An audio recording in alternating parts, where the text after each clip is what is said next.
18.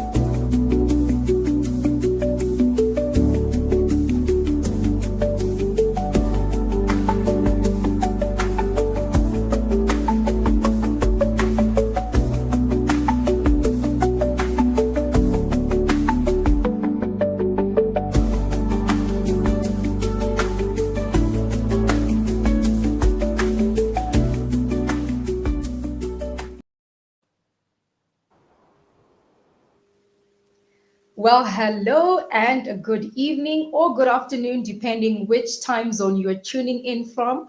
Welcome to the first Connect series webinar. So excited to be here right now. My name is Tandiwe Gondo, and I'm one of the co-founders of Connect EduTech. So today we have a very exciting topic with a very special guest that we have. But before I jump into our session, please allow me to just have a quick introduction of what Connect is and who we are. So Connect is an innovative edtech platform that bridges the gap between education and employment across Africa.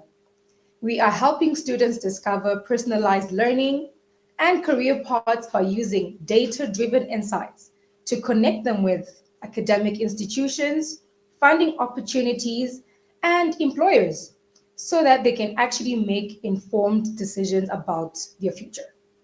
So at Connect, we believe that every student definitely deserves a guided path to success. And that's why we are here today. So excited for this session right now. So ladies and gentlemen, if you would allow me to introduce our guest speaker for tonight. Hello, Mr. Ignatius. Hey, how are you? I'm doing so well. So guys, this is Ignatius Munengwa. Please allow me to share a bit about your bio, Mr. Ignatius. No problem, no problem. So Ignatius, also known as a dream builder, is actually an entrepreneur by profession. After school, he journeyed through various employment and entrepreneurship ventures before realizing the power of discovering and pursuing his dreams. He has worked in various sectors, talk about banking, talk about pharmaceuticals, civil, mining, engineering, finance, and audit, you name it. He's touched base in many areas. He currently runs Nengwani Investments, which is a privately owned company with its main interest in education and property. He's very passionate about getting people to link in education to their dreams early on in life. Guys, I promise you tonight you are in for a treat. I cannot wait to hear the kind of insights that our guest speaker has for tonight. I'm excited to be here, Tandy. It's exciting. Thank you so much. So maybe just a quick intro. Where are you tuning in from so that our audience kind of knows where you are? I'm from Zimbabwe, but I'm currently in South Africa just for some business. So I decided to just make sure that we touch base and make sure this happens. Amazing. And thank you so much for saying yes to being our first speaker in our Connect series. Well, everyone else, I'm also from Zimbabwe and I'm tuning in from Zimbabwe, but I'm glad to see different people joining in from different parts of Africa and parts of the world. So stay back, stay relaxed, and enjoy this conversation. So let's jump into it, Ignatius. We want to talk about career goals. We want to talk about career planning here. So first and foremost, what is career planning? And when it comes to setting career goals, what are the kind of mindset shifts that we want to adopt? As you mentioned earlier on in your bio, that you want to set this apart early on in someone's life. All right. So I think if you ask me, the fruit of a good education system is when someone is able to make that all-important choice called career guidance. See, the reason people go to school, the reason why people go to university is ultimately to connect what I call the classroom to the marketplace. So a lot of people get very excited about knowledge, but I believe career guidance is actually the ability to take what somebody is interested in doing and linking it through the process of assessing their personality, their interests, but also, more importantly, market gaps. Okay. You know, as a continent, we're suffering from unemployment because we've got too many people who are educated, but for no productive good. So my passion is to help people have the strategic or right goals relevant to their local environment, but also now more and more so than ever, it's the global environment as well. So in a nutshell, Precisely. that's what career guidance is for me. Lovely, lovely. So I understand people have different thoughts around career guidance, and depending at what level they are in life, of course. So what would you think are some of the mindsets that people have that shouldn't be, or maybe the mishaps that people consider career guidance to be, and they're like, no, that's not for me. Maybe let's tackle that a bit. Okay. So I think one of the things that most people were told was that if you do well in school, you're going to do well in life. All right. Right. Unfortunately, that's not true anymore. And I like to put it this way: direction is better than speed. Coming first in class, first in university, first in whatever thing you're studying, if it's not linked to a relevant need in the marketplace, is a problem. So you find a lot of families, a lot of communities are investing in this thing called education. Our curriculums, unfortunately, are not moving at the same speed as the marketplace. So what we end up having is people with irrelevant skills or irrelevant knowledge. And so they're not able to make effective career goals because their goal is to come number one. So they're interested in the Exactly. speed of getting degrees, speed of getting a master's. But if you sit and talk to those people and ask them, okay, well, why are you doing this? Okay, what gap have you identified? And for what purpose? That's when you find the mindset needs to change. You see, you need to now, and it needs to start early as when they're in primary school. For me, I mean, look at China now. China has included things like AI, curriculum is key. China has included things like very practical, vocational, what they call smart technical schools now, or content. Exactly. We need to think along those lines. The mindset needs to change from learning geography and history and all the things that we did, or having, even some universities are guilty of this. They're offering programs that are no longer relevant. So you got to be careful. Precisely, spot on, sir. I think that totally makes sense because we have to be moving with the times. So Sure. now that you have kind of given us a broad global picture, giving examples from China, I kind of want to zoom it in into the Pan-African lens. So as students, as people, as a community in Africa, um, how do we get to anchor our career goals in the realities of our local context? Because I mean, it's great. China's doing amazing, of course. They probably have the fastest internet under the sun, for example. But now we want to put it into the context of Africa with the resources, with where we are at in terms of our time, technology. How best can we actually face the realities today? So I say to a lot of people I either coach or counsel in this specific area, how many people actually know the vision for their country? So you see, you're born in a nation, and a nation has a vision, Okay. whatever your nation is. And that nation has looked at its unique identity, has looked at its unique giftings, natural resources, assets.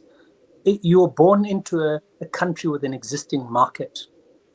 And what I find a lot of people are ignorant of their own country's vision. Because if you're born into a specific country, there's certain opportunities that are unique to your country.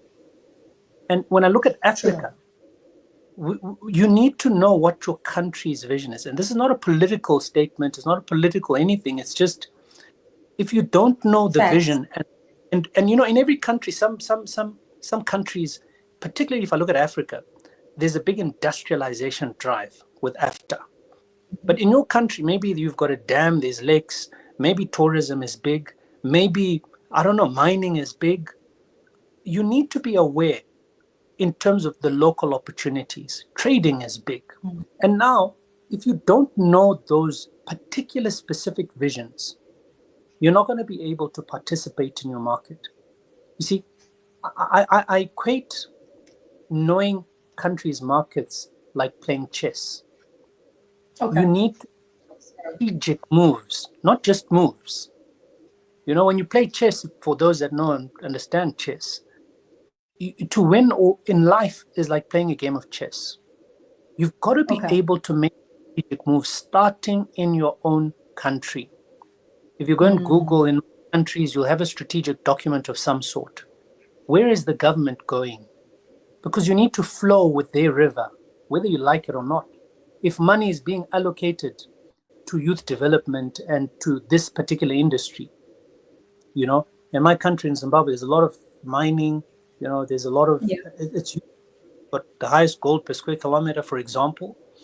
And you'll find Sure. that a lot of people may not even know that opportunity. And therefore, it takes away from people's ability to then, at least in a local context, make some strategic moves, depending on what industry it is. You know, that's at local level before we move to global. Yeah. Correct. Amazing. And sometimes we underestimate what we have already in your hand, what you Mm-hmm. have around you.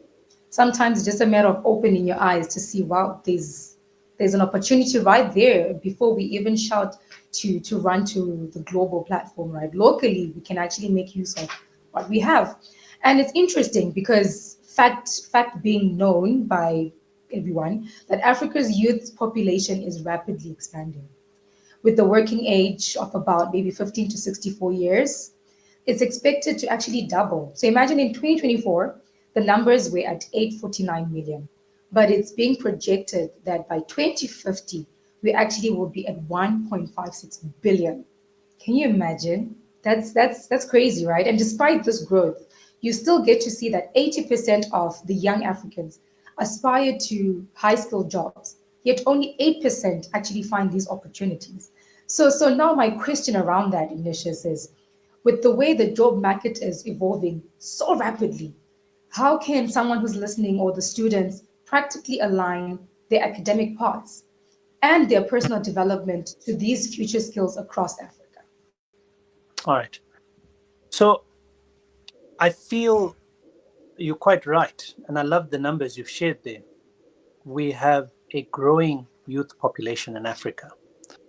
My Precisely. concern is this: we are, as a continent, so far behind in terms of our curriculum in some instances that we're not going to have the right level of skill to compete globally.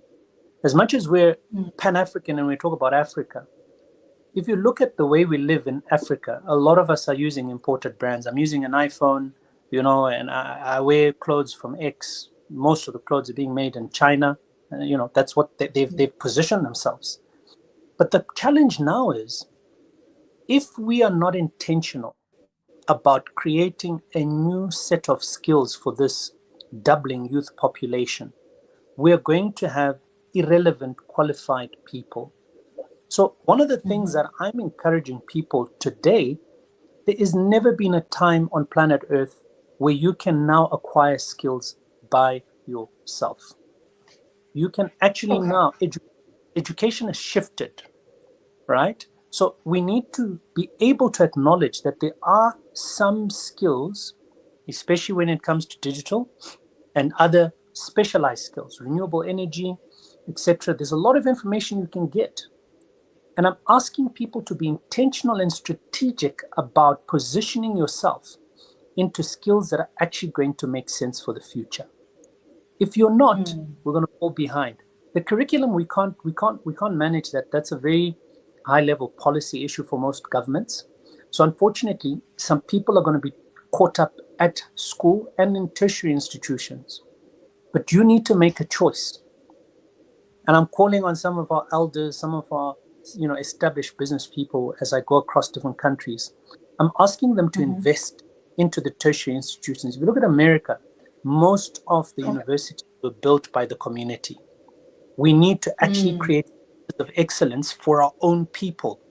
You know, we can't keep waiting for things to evolve. We need some of the guys to give back to create what I would call relevant skills and education centers. Otherwise, we're just going to remain as consumers, and it's not going to help our employment situation or unemployment situation. Right. And would you say that that's the reason why we find a lot of African students actually leaving the continent because of this lack and this realization?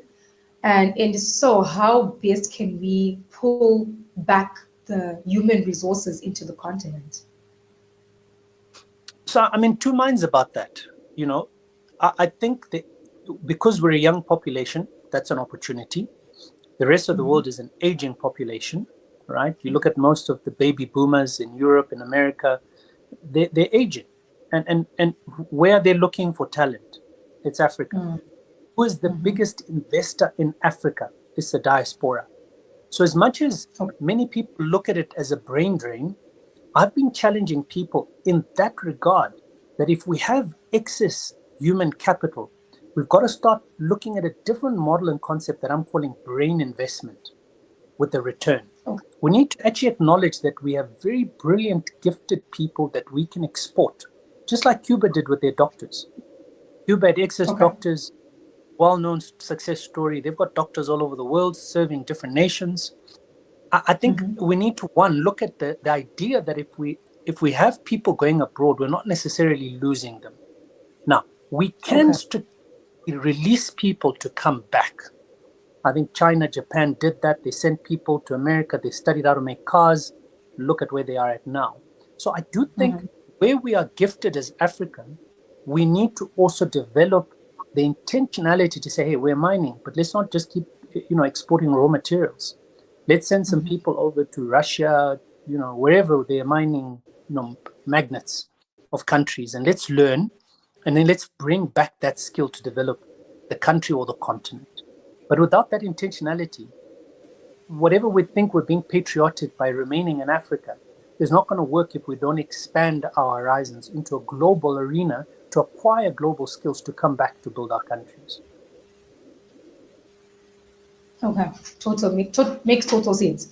But I guess also I'm just trying to be in a shoe of a student, for example, and with the fact that you've shared that you actually want to invest into the brains that we have as Africa. I'll be thinking, okay, how do I make a move? I'm just a student. I'm just this young girl. And do I wait for the government to act? Do I wait for my institution to act? Who moves the first chess piece? Like we were talking about the chess game just now. So how, as a student, can I actually make a step forward to this?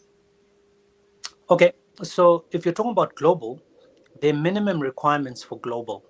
Okay, a lot of the universities globally are now looking at bright-minded African students. And there are plenty of opportunities for scholarships that exist. But you've got to make the cut. So there's an academic route. So there's some in Africa who are going to fit into that sort of pool. The rest, I'm actually challenging you to maybe pursue, like I've said, local solutions, but with a global flair. So they, go to a polytech, go to, and I think you need to look at what I call scarce and critical skills of the future. If you go online right now after this webinar and you Google what are the scarce and critical skills of the future, I would position myself by making sure that you actually acquire those skills. And I want to say something here. 70%, studies are showing 70% of people who've done their first degree are not going to work in that field. So we also need to be careful about, the so-called first degree. A lot of people make that decision and the choices of their first degree before they know themselves. So I want to talk to someone who's listening right now. It is okay for you to pivot. It is okay for you after studying accounting to actually say, no, I didn't know myself. I think I want to go into marketing. I think I want to go into mining. It is okay for you. In fact, they're calling this current era the gig generation. We're not going to be working in companies for 30, 40 years like our parents or other people did. But you're going to need to be very adaptable to survive in this next era that we're living in. You need right now to know what AI is doing. You need to enroll in programs to understand, because AI is going to cut across all industries. I would actually tell you that it is compulsory, if I could, that people understand how to leverage this new thing called AI.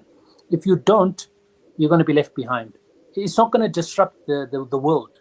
The people who know how to use AI are going to survive this storm.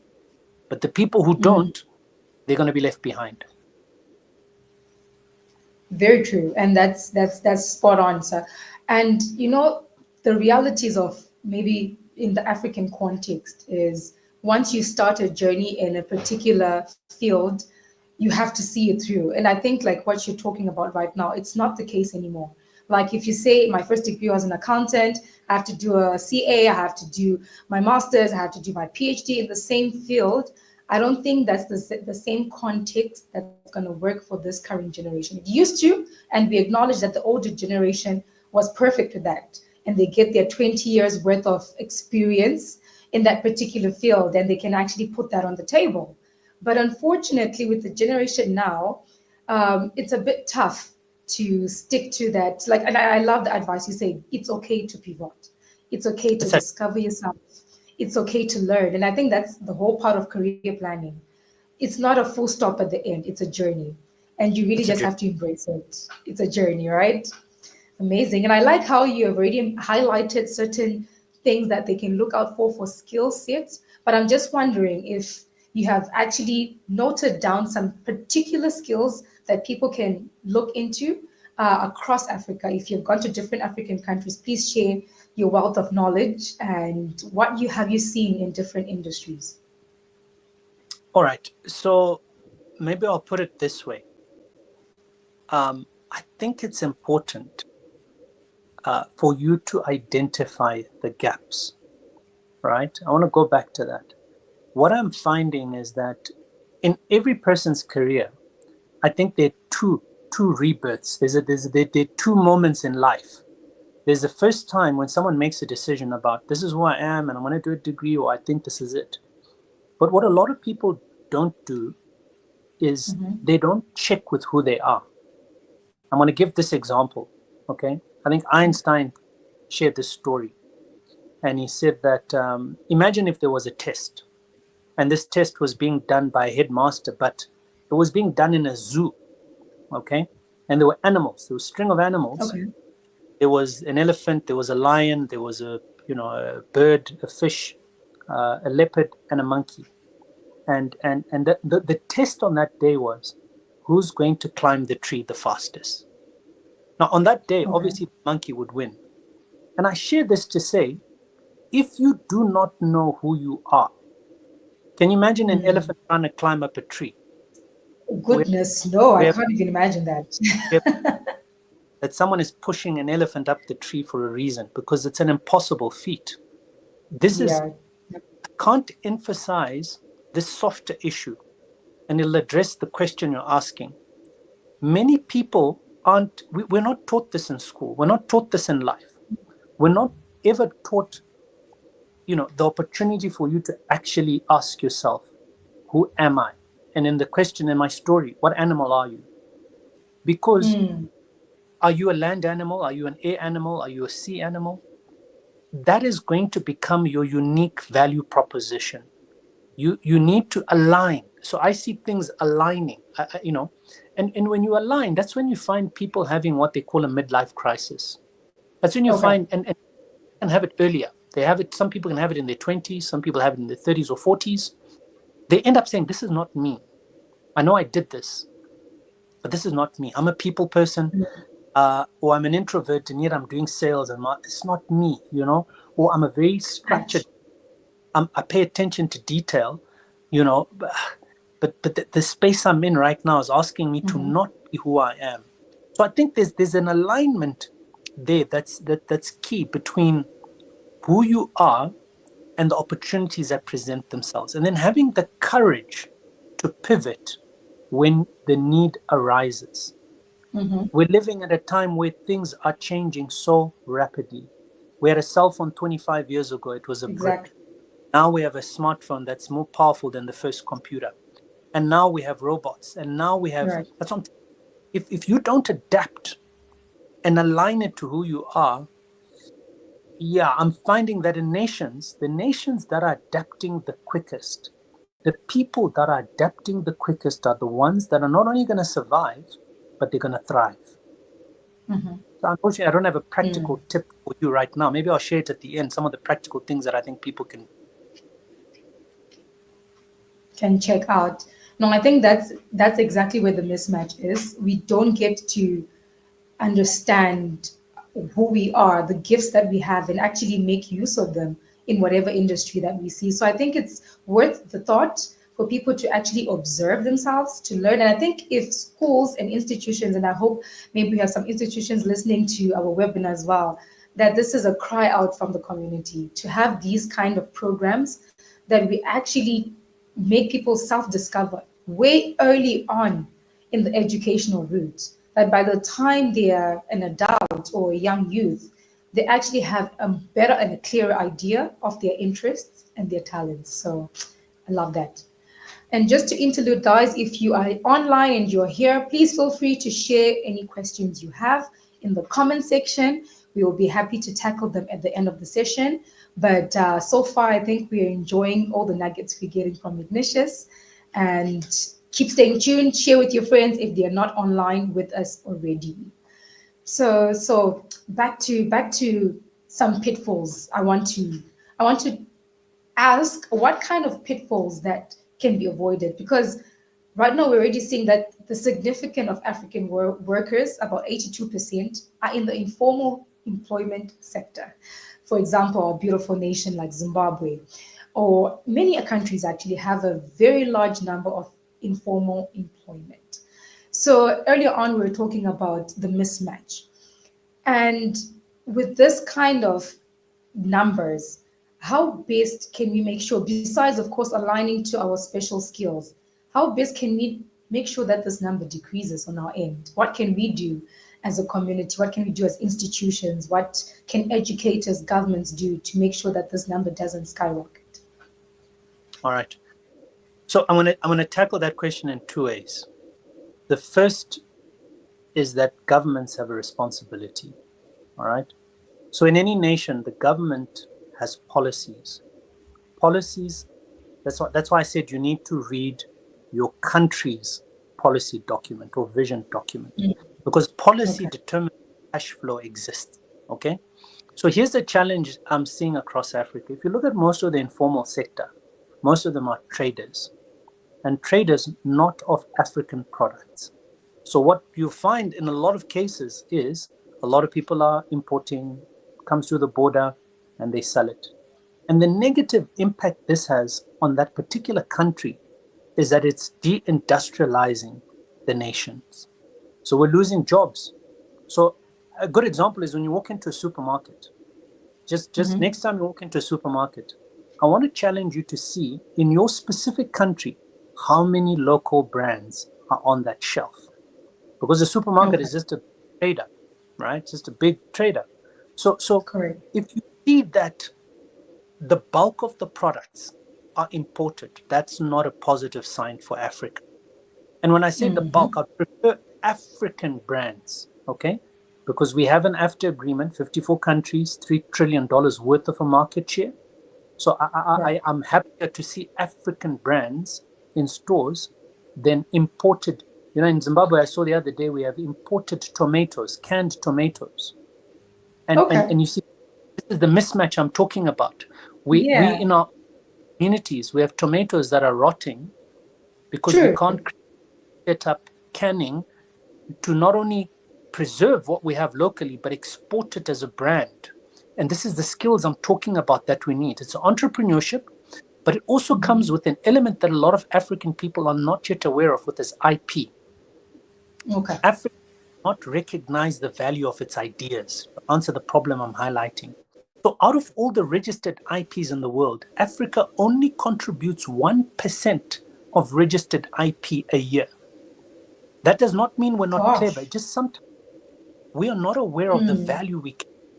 So now, in the example I'm giving you, it is critical for government to decide on certain sectors that they deem are critical or important or strategic, and then ask those people who are bringing in products to either set up a plant in the country or on the continent to create jobs locally and upskill our people. It is very important. If we don't do that, all we are is just a consumer. And consumers don't create jobs. And get me right. Exactly.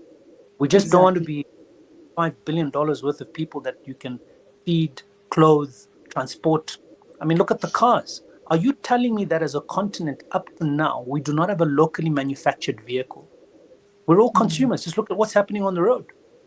And I'm challenging that one day we need to be loyal. And, you know, it's happening in South Africa here. The BMW and a couple of other brands have decided to set up here.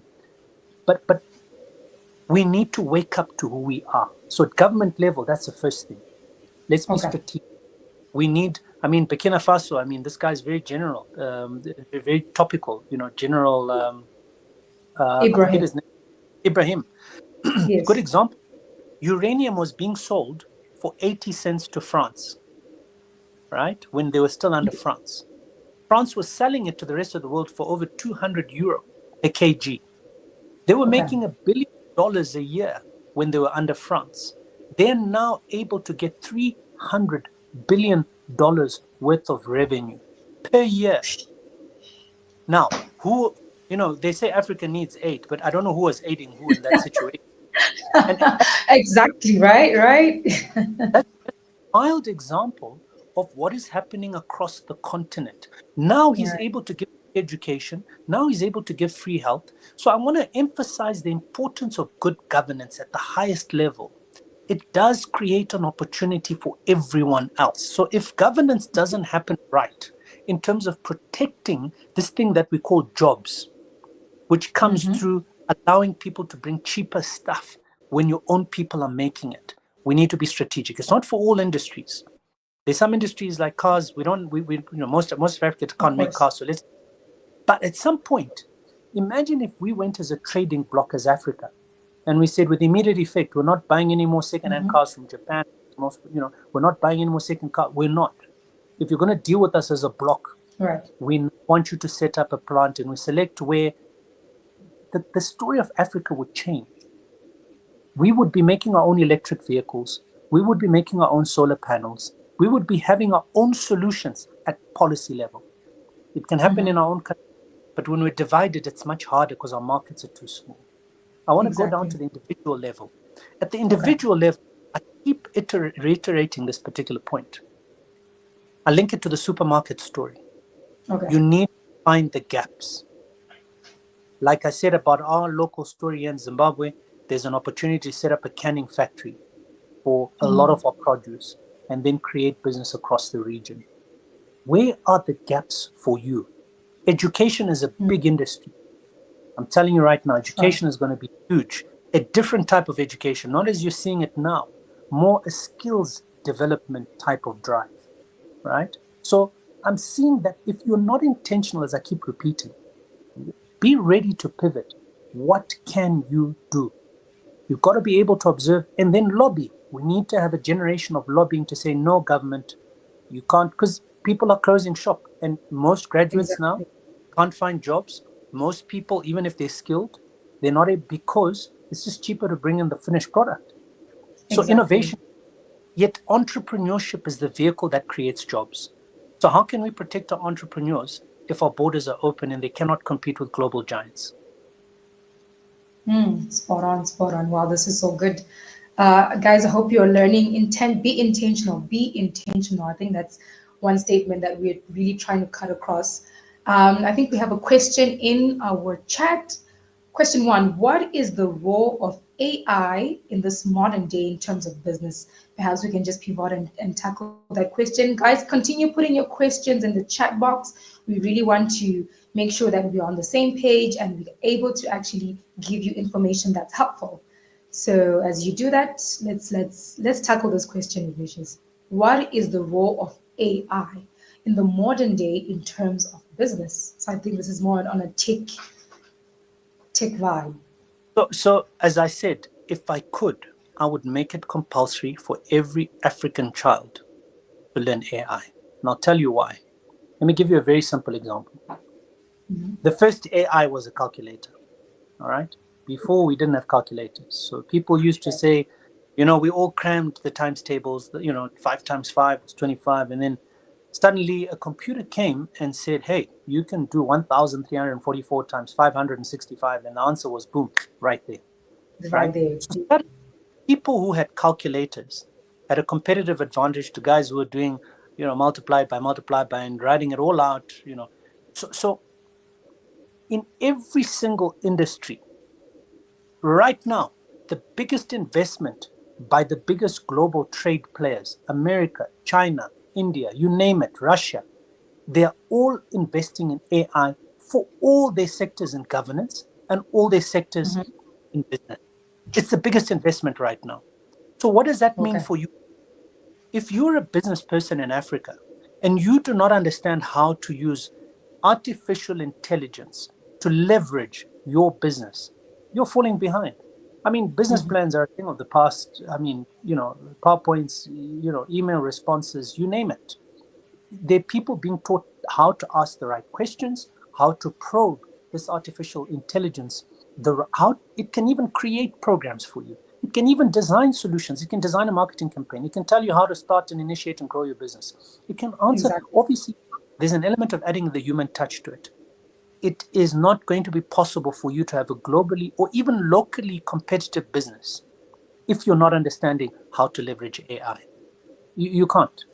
And so I don't know if I've answered that question. Any industry you name, the consumption Right. of water, the construction of roads, people, Mm-hmm. AI is going to tell you population growth in this area is growing so fast. We need to build a road here. It's going to tell you the cost of doing this road. It's best to do it with this machine, with at this pace.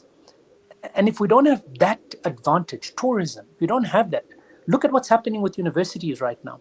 They've got an Mm-hmm. ethical crisis because most students are using AI. Most Right. assignments are doing. Harvard is now allowed. ChatGPT. Yeah, Harvard has now made a landmark ruling to say they're going to allow people to use AI because it's now in the marketplace. It's not cheating. And I foresee that even the current exams that we currently have right now are going to move to more open book exams. It's not what you can cram, but it's knowing where the wisdom is and how to apply it. That's going to be the cutting edge difference for tomorrow. So Mm-hmm. AI is key. That's beautiful. And I think for some reason we had to demystify the fact that people were so scared about AI and the advancement of technology. I mean, AI has been around for decades, right? But I guess the advancement has happened a bit quick in the last decade or two. And you would find a lot of the youth, you find a lot of people a bit scared about jobs being taken away from them. And I mean, coming to Africa, already saying that we have the biggest informal sector, right? And you still find people with that fact, but scared about AI.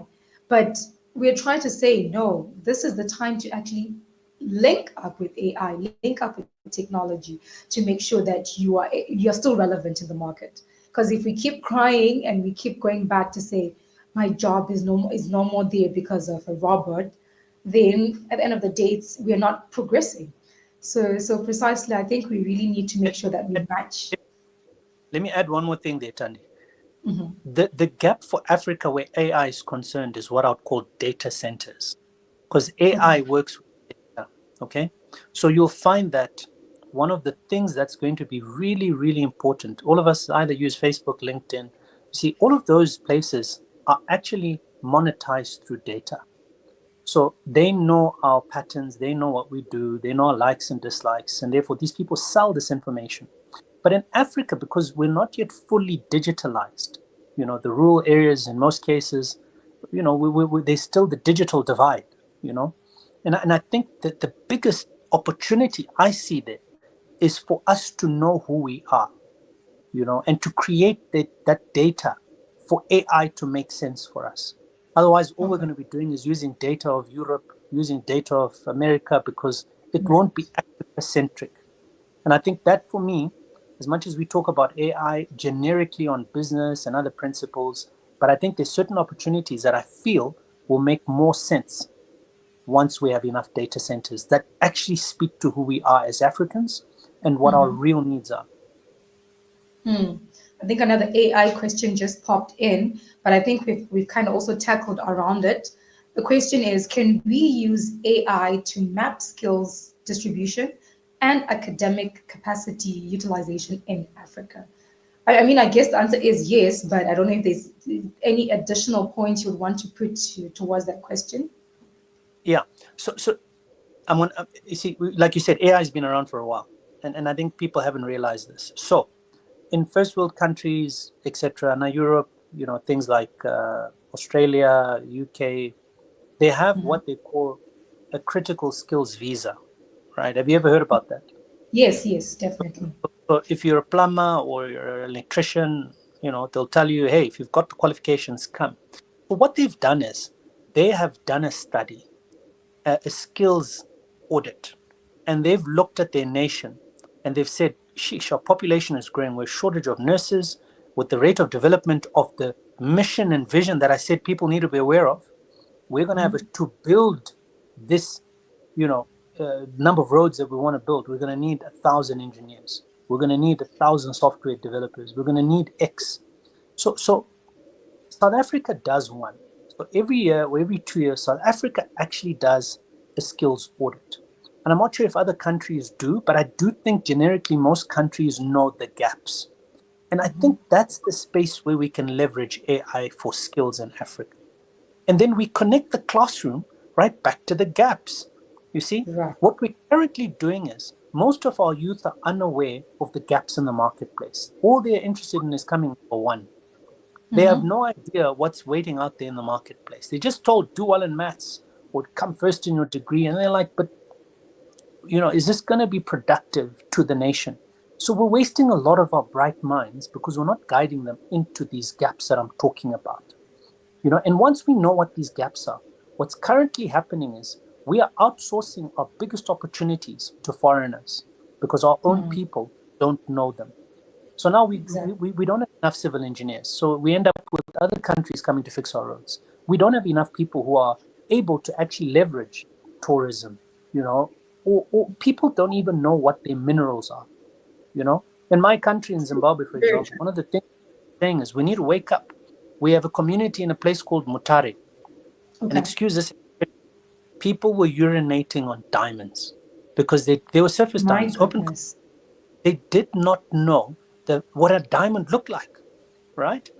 We don't know what platinum looks like. We don't know what uranium. We don't know what a lot of Right. our own, in a lot of these rural areas, the first thing most people from outside are coming to do is they want title, they want IP, right? And they want some form of, brand or, land.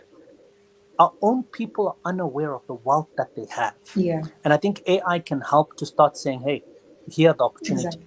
Are you aware that this particular area is a mining area?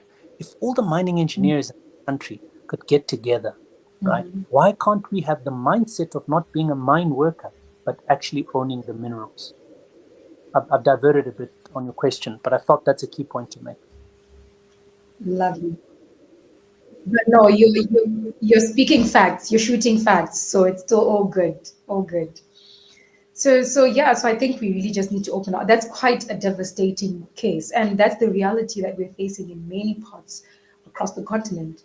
We are literally sitting on top of gold, and we have no idea. So I'm hoping that this conversation can get people to think outside the box and do that test of checking what their country has, what it does, and how to align, right? We have an Sandy, can I? interesting question here from Sharon.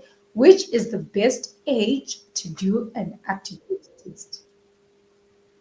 Which is the best age to do an aptitude test?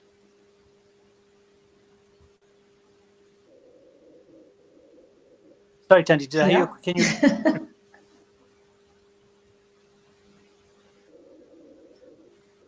Tandy, can you repeat? that's exactly the question. At what age does a person get to do an aptitude test?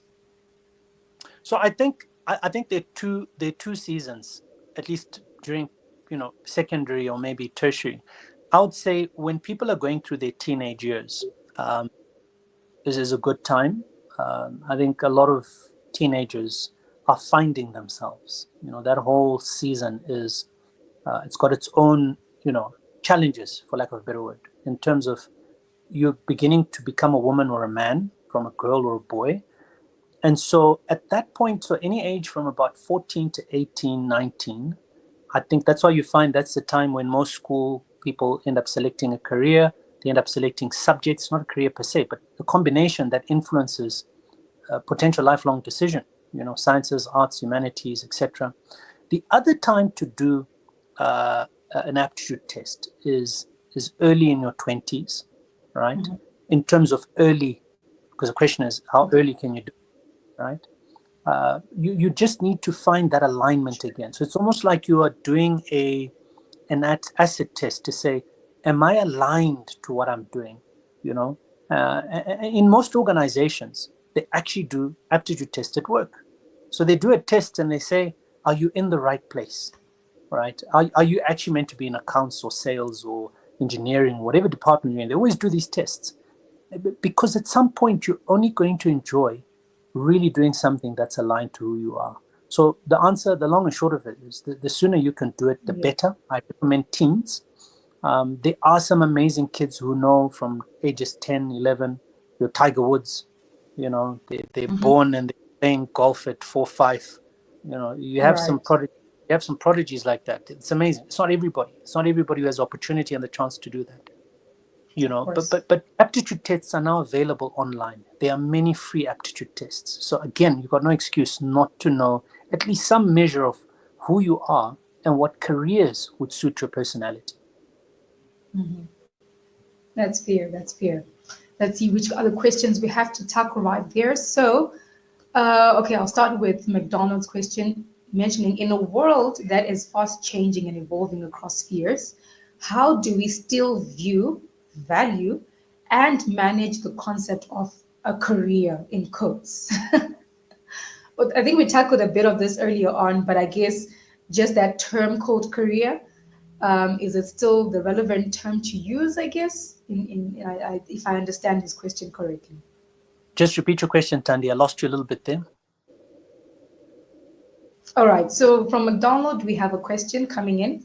In a world that is fast changing and evolving across spheres, how do we still view, value, and manage the concept of a career? I quote. Good.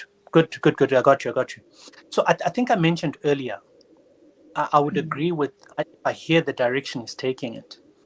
I think career guidance is a lifelong journey. I think we need to stop this belief that you get career guidance at high school, university, and then you're set for life, right? You're an accountant, you're a doctor, you're a lawyer, and that's it for the rest of your life.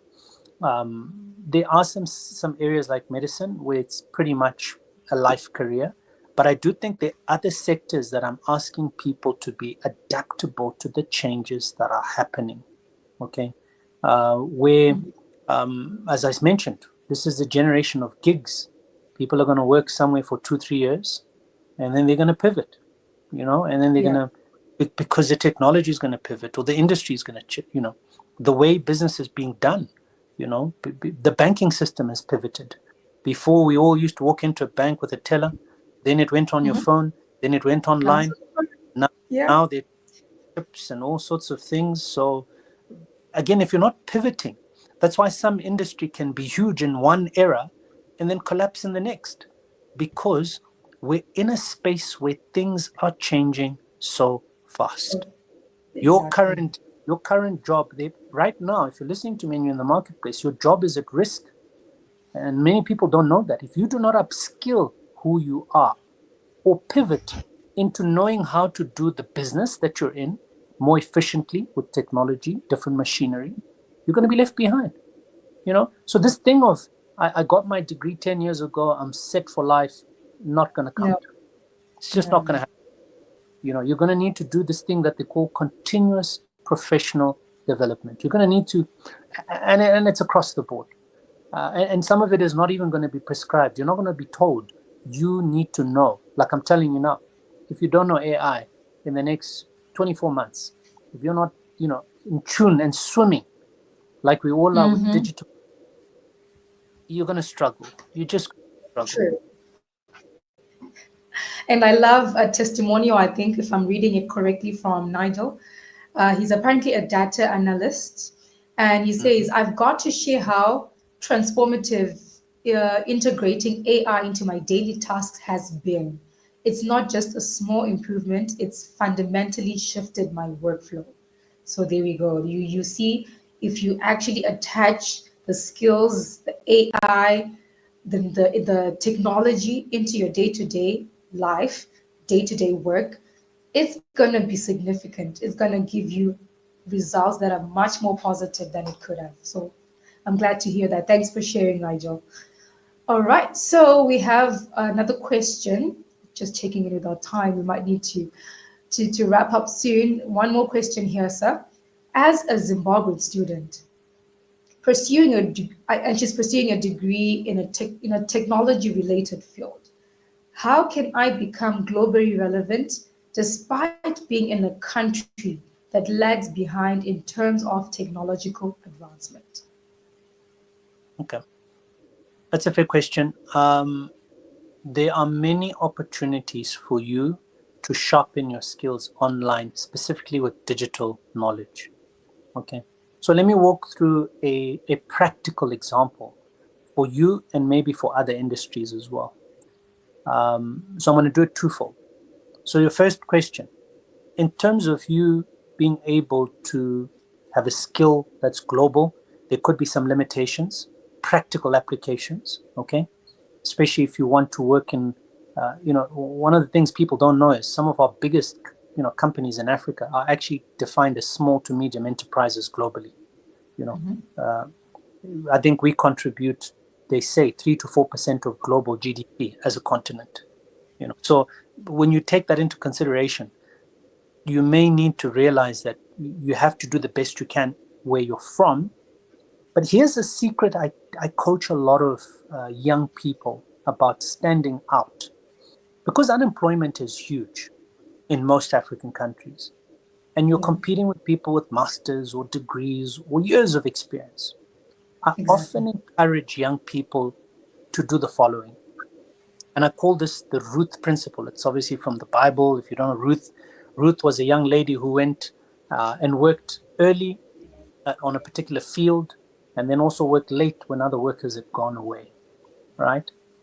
The message I'm giving you here, go and volunteer, go and knock on doors and say, I'm skilled in this area.